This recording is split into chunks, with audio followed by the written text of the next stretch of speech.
Did you know that right now, Europe's economy is in bad shape? It's so bad that it's actually in a recession, especially in Germany, where the recession is really severe. The main reason is that they no longer have access to cheap energy, which used to be their competitive advantage, the edge they used to compete with the rest of the world. If you ask whether this happened because the United States ordered them to sanction Russian energy, so now they don't have access to cheap oil, well, that's partly true. But sanctions are just orders, right? If one day they decided to be stubborn, then they could just defy the order and go back to using Russian energy, right? But do you know why they can't do that? Because the crucial undersea gas pipeline called Nord Stream 2, actually there are two pipelines side by side, was blown up back when Russia attacked Ukraine.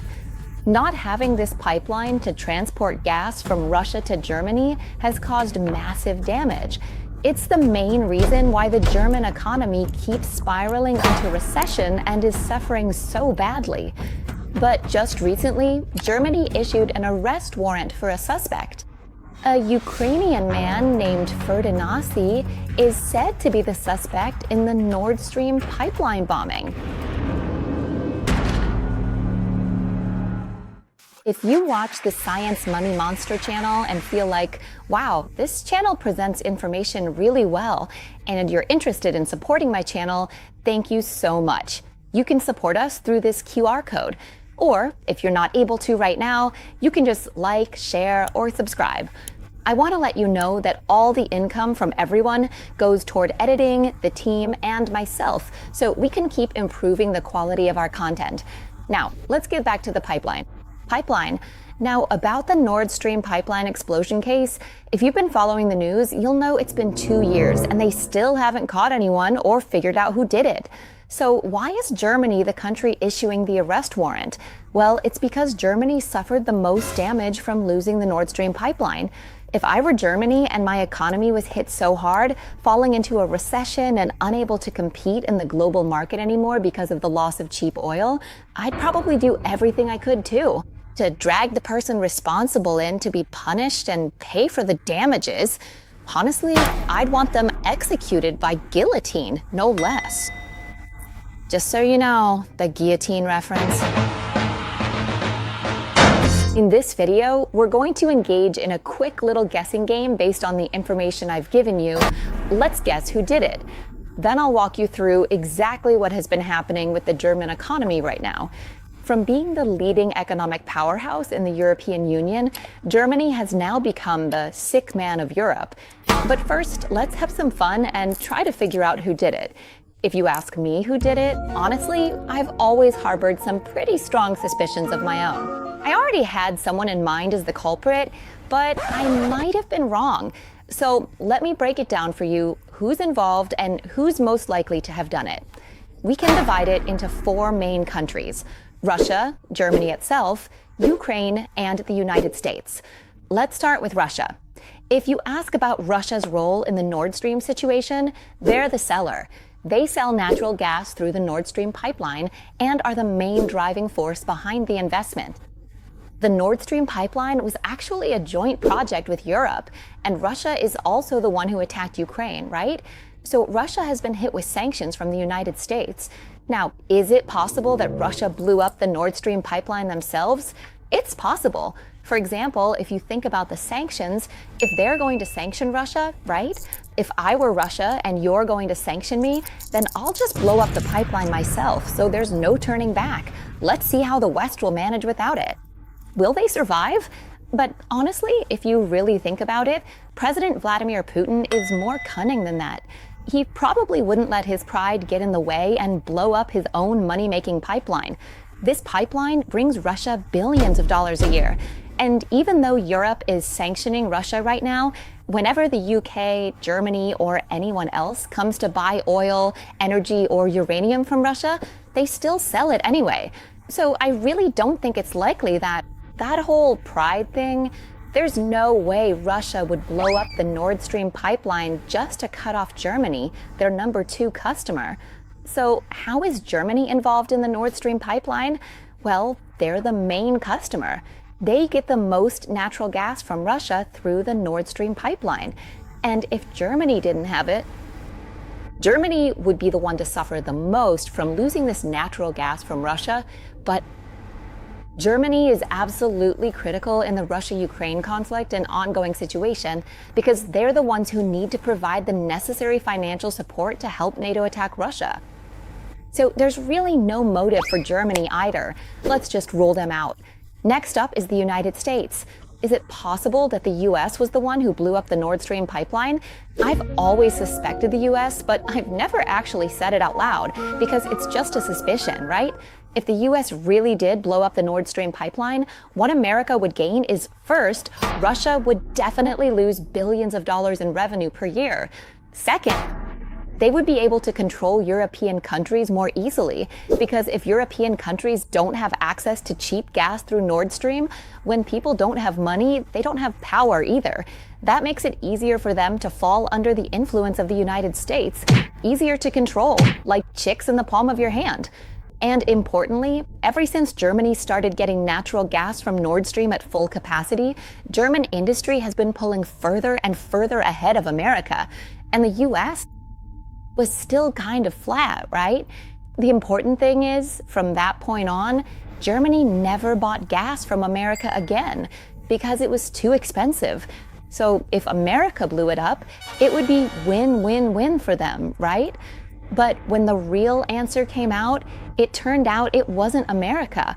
And this answer was revealed in an exclusive article by the Wall Street Journal about a drunken evening, arrested source, and the real story of the infamous Streampipe sabotage incident, or in Thai, a drunken night, a rented yacht, and the full, untold story of the Nord Stream pipeline bombing. In the first paragraph of this story, it says that a group of high-ranking Ukrainian military officers and businessmen were celebrating together at a local bar and restaurant. They were eating and drinking to celebrate having managed to successfully halt a major Russian attack, at least for the time being.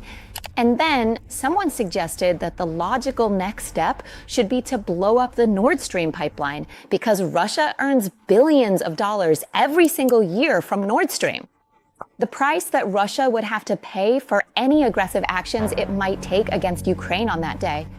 According to this detailed report, this entire covert operation of sabotage was approved by President Zelensky himself, along with a total budget of 300,000 US dollars. They rented a small yacht called the Andromeda with a crew of 6 people. The report also details the specific route they took. They departed from Germany and then docked at several locations along the way. They made stops at 23 more locations before taking the timed explosives and diving down to plant them at 3 points along the Nord Stream pipeline. When the bombs went off, they triggered seismic signals that could be detected near an island called Danis. This also caused the most severe natural gas leak in the history of the Baltic Sea. In fact, there were German officials, detectives, who believed that the Nord Stream pipeline explosion was Russia's doing since back in 2022. But they kept collecting evidence over time, until now when the evidence became solid. So they wrote up a report and issued arrest warrants. Do you know how the evidence became so obvious? It was because the Ukrainian sabotage team rented a yacht called Andromeda, right? They left from the harbor, and when they returned to Germany and brought the boat back, they didn't clean the boat, so investigators were able to collect traces of explosives, fingerprints, and DNA samples from the crew as evidence. Now, Germany has issued an arrest warrant for a man suspected to be one of the crew members on that day, named Volodymyr C. The name sounds familiar, almost like it was chosen on purpose, but I don't really know why this name and the real name are so similar. Anyway, let's move on and talk about the German economy. Let's take a look at this chart to see just how important Nord Stream is to Germany. You can see that Germany imports as much as 101 billion cubic meters of natural gas per year through the Nord Stream pipeline from Russia. Germany has been importing this in full capacity since 2011. Having access to cheap gas is a key factor that has allowed Germany's industrial sector to grow. This is actually the main driver of their global competitiveness. Germany is known for making high-quality products. Not only is the quality high, but the costs are low too. But if you ask whether Germany still has that competitive edge today, the answer is no, it's gone. And it disappeared along with the cheap energy from Russia. So where did it go? It went to China.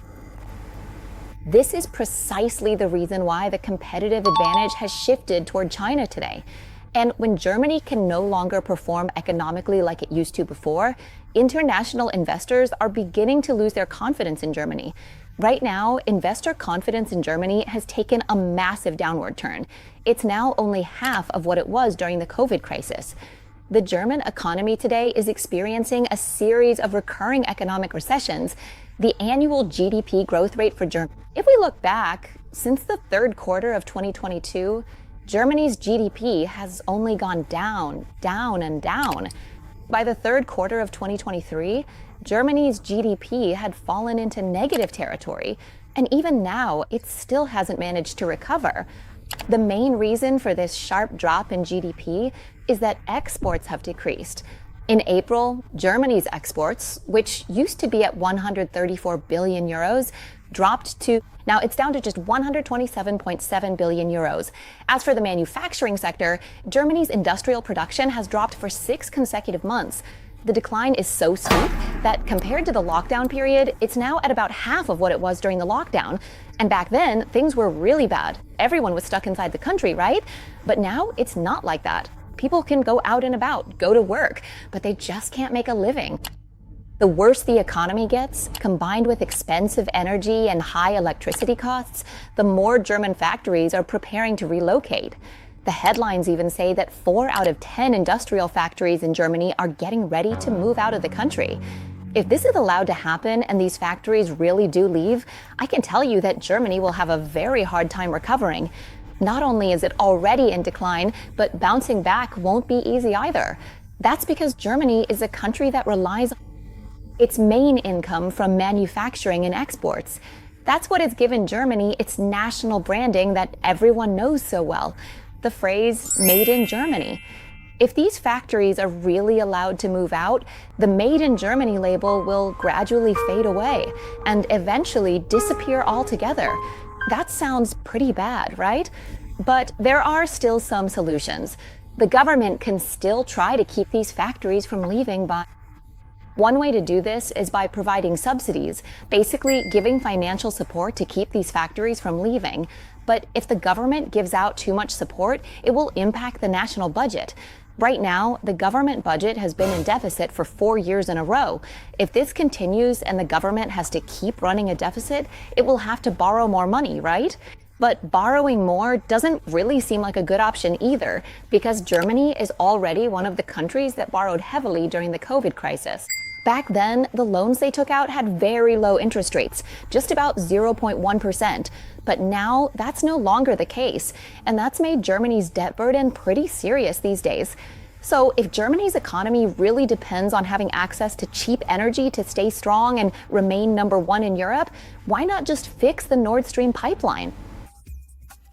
Let me put it this way. The Nord Stream pipeline isn't exactly cheap. There are 2 pipelines, right?